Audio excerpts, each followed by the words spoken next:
Whenever we want to know if something is how long or something is how big, we measure it, isn't it?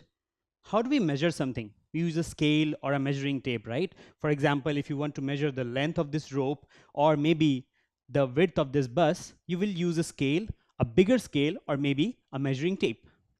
So the question arises that what about earthquakes? You must have seen earthquakes. They are so devastating. What if you want to measure an earthquake? Can you use a scale for that too? Something like this? I don't think so. A scale will really help you in this situation. So measuring an earthquake with a scale is not very practical situation. So what about chemicals? If you want to measure something about chemicals, maybe their properties, so can you use a scale there too? Don't think so. So how will you measure these things exactly? So in case of earthquakes, we use something called a Richter scale. Now, you must have seen such scenes in the television or in newspapers where such devastations occur when earthquake happen. So when the earthquake happens, you see that the buildings break down, even the bridges break down. So it has lots of energy inside. And so usually to measure earthquakes, they use terms like a Richter scale. For example, in the newspaper, they say that an earthquake happened where the scale was something like 3 Richter scale or 4 Richter scale. So what does this Richter scale means? Well, Richter scale uses logarithms. So you see, logarithms can help measure earthquakes. How? This is a Richter magnitude graph. So here you can see a scale, and this scale has 10, 9, 8, and so on. Now, this scale is used to measure earthquakes. Well, earthquakes release a large amount of energy, and this energy is what is actually measured in a Richter scale. But the numbers used are very small, isn't it? Now, why don't we use the actual numbers of the amount of energy which an earthquake gives? Let's see. Let's have this figure.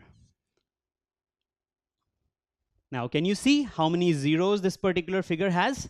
It is 5, 6, 0, 0, 0, 0, 0, 0, and then another 3 zeros.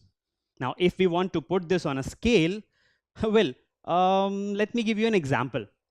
You have a scale which is 30 centimeters. That's what you generally carry in your bag, isn't it? And even if you do have a larger scale, for example, if you go to your physics lab, you may find a 1 meter scale which has 100 divisions. Now, how long will be a scale which will have so many divisions? It'll be huge, isn't it? In fact, you will have to create a scale which will be enough to wrap the entire Earth. Something like this. So, is it practical to make such a big scale? Not really. That's why we use logarithms to make much smaller scales which represents the same big numbers but with smaller numbers. So which is better? If I would say 8 on the Richter scale, or 5, 6, and then zeros and zeros, or 2 into 10 to the power of 9? Well, obviously, 8 is a much handleable and easier number to take care of. And that is why logarithms are used, so that these numbers can be represented as these numbers, and everybody can easily handle these numbers and understand these numbers. Now let's see another example. Let's see the 3 earthquakes which happened in 3 different countries. We have earthquake in India, which had a earthquake magnitude of 6 on the Richter scale. We have earthquake in Japan, which had a magnitude of 7 on the Richter scale.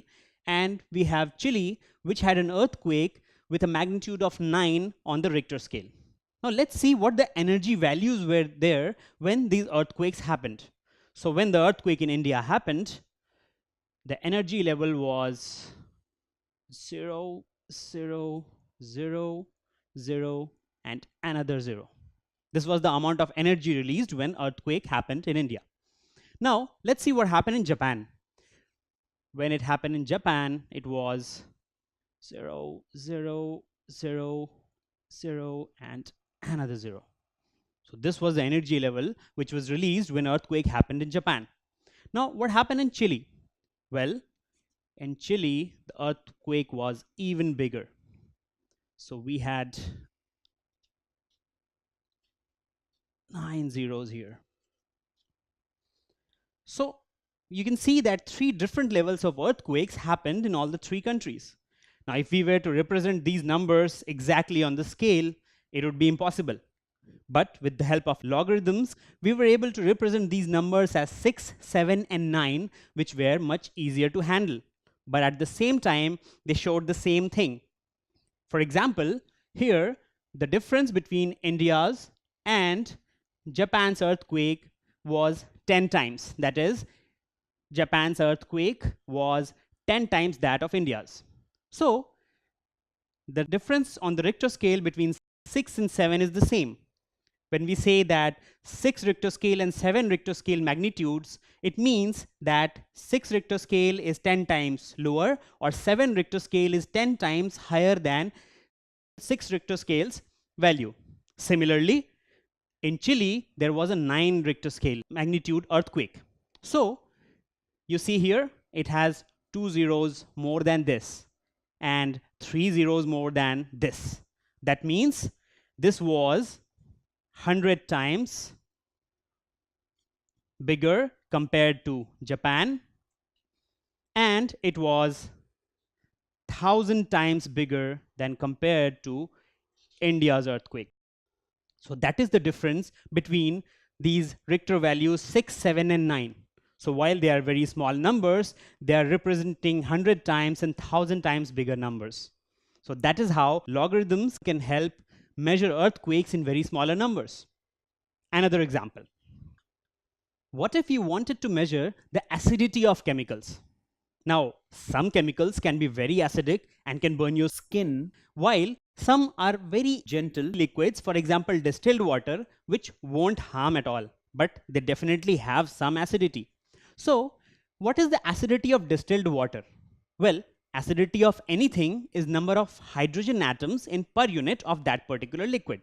So, in case of distilled water, the number of hydrogen atoms in per unit are 0.0000001. Now, can you see how small this number is?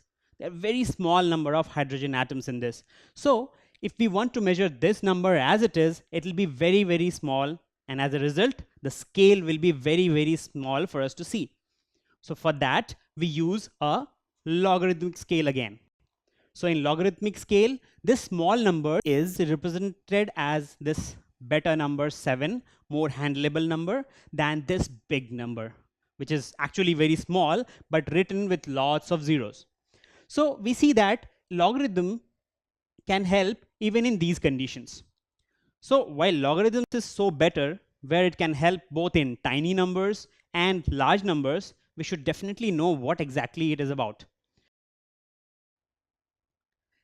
A small question, how many times do we multiply 2 to get 8? Now this is a very simple question, right? That how many times will you multiply 2 to get 8? So you would take 2 into 2 into 2. This is what 8 is, right? So we multiply 2 3 times to get 8. And this is what logarithm stands for. Whenever you have a logarithmic equation, it basically asks such questions. That is, how many times do we multiply a particular number to get another number?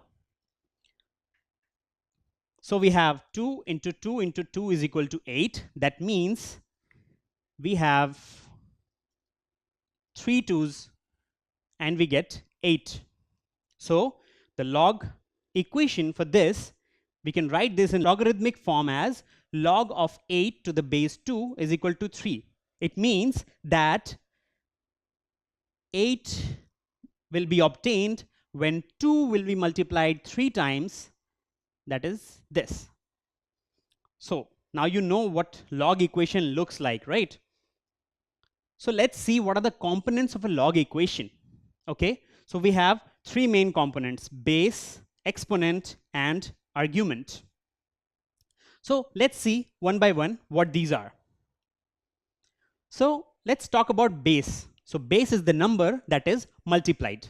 So here you can see that 2 is multiplied 3 times. That is number of times 2 is being multiplied. So 2 is the base in this equation. Now let's see the exponent. Now, exponent is the number of times base is multiplied.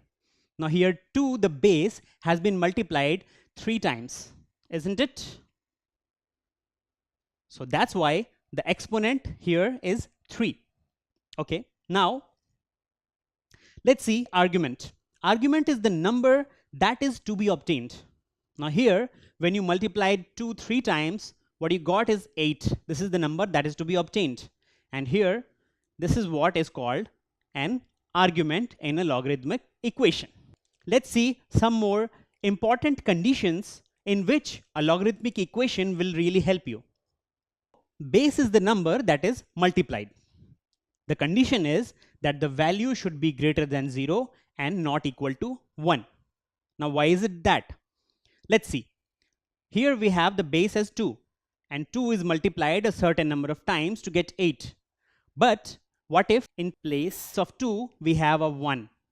Now, let's see, if we multiply 1 a number of times, we'll always get 1, right? So we cannot really solve this equation with base as 1. Now, what if the value is 0 or smaller than 0? Let's take 0 first.